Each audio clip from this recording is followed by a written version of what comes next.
And we want to show you some photos tonight that may be hard to look at, but they're inspiring to watch, especially if you've been to any of this nation's military rehab hospitals.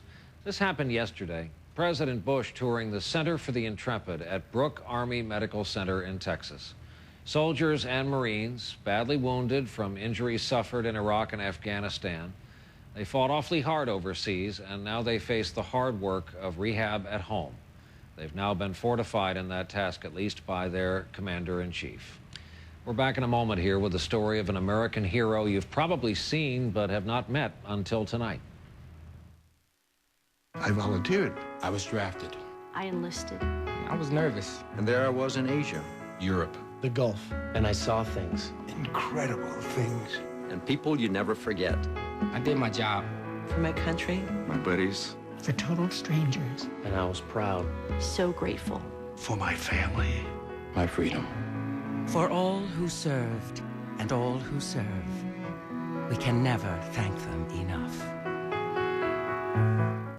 Loyal viewers know that on Friday nights around here, we air our profiles of those people who are making a difference. It is especially true tonight. All this week, leading up to Veterans Day, we've been airing profiles of some of the 109 Americans alive today who are recipients of the Medal of Honor. Tonight, a combat veteran of Vietnam, a warrior and a patriot who played a part in the film Forrest Gump. His story tonight, and it's a great story, from NBC's Lee Cowan. America owes you a debt of gratitude, son. It's a Hollywood classic, art imitating life at its best. Where were you hit? In the buttocks, That day did happen, but it was Sam Davis's day, not Forrest Gump's. I'm still awed every time I open the box. He was more nervous receiving the medal, he says, than earning it. When you're standing up in front of the President of the United States and he's standing there with the Medal of Honor, I thought I was going to fall down. It's hard to imagine Sam being afraid of anything, especially after what he did in Vietnam on November 18, 1967, the night his artillery unit came under a withering attack.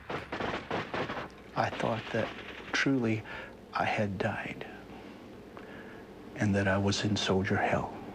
Surrounded, the odds were impossible. Sam's best friend thought they were done for. That night comes back in nightmares sometimes. Sam was determined to go down fighting. Truly, you don't lose until you quit trying. He never left his guns, which left him shot, burned, and blasted. His back was even broken. But there was one more duty he had to perform. I think God was with him that night. Sam thought he was the last one left alive, so he was pretty surprised when he heard cries for help coming from the other side of a river. As badly injured as he was, he somehow managed to pick himself up out of the mud, find an air mattress, and wade across leech-infested waters where he found 3 other U.S. soldiers and brought them to safety. I knew I had to get all my brothers back on my side of the river, so I picked Jim up, slid him across my shoulders, head hanging over here, one leg on each side of my arm, picked up Billy Ray, picked up Wendell, and away we went. His quiet moments now are never really quiet, because although all 3 men survived, 3 more were listed as missing in action. If I just made one more trip, there would be one more mama that had her son with her. He swims that river every night, haunted to this day.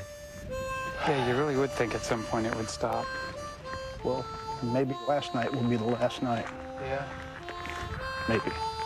A hero's dreams, the unseen price of valor. Lee Cowan, NBC News, Flat Rock, Illinois. We'd like to invite you to find out more about these great men, these Medal of Honor recipients we've come to know. We've linked to their website from ours, nightly.msnbc.com. There's also information about the newly opened Medal of Honor Museum in South Carolina.